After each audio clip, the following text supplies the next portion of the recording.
প্রথম নাগরিক তথা দেশের ৩ বাহিনীর প্রধান তৎসহ প্রান্তিক ক্ষেত্র থেকে উঠে আসা জনজাতি সম্প্রদায়ভুক্ত ভারতবর্ষের প্রথম মহিলা রাষ্ট্রপতি শ্রীমতী দ্রৌপদী মুর্মু তার সাথে যে অসম্মানজনক ব্যবহার এই রাজ্যের সরকার করেছেন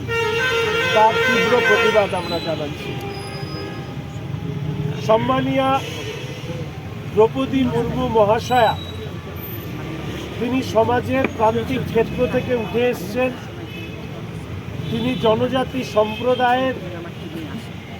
ভুক্ত মানুষ এবং পশ্চিমবঙ্গে ধারাবাহিকভাবে আদিবাসী জনজাতিদের উপর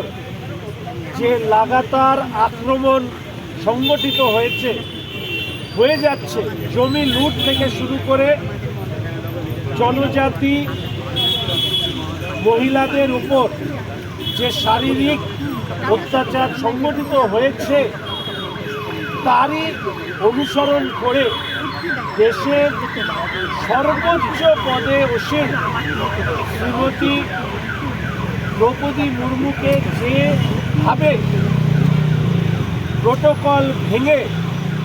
তাকে অসম্মান করা হয়েছে, পশ্চিমবঙ্গবাসী হিসেবে আমরা লজ্জিত, আমরা ক্ষমা প্রার্থী। আমাদের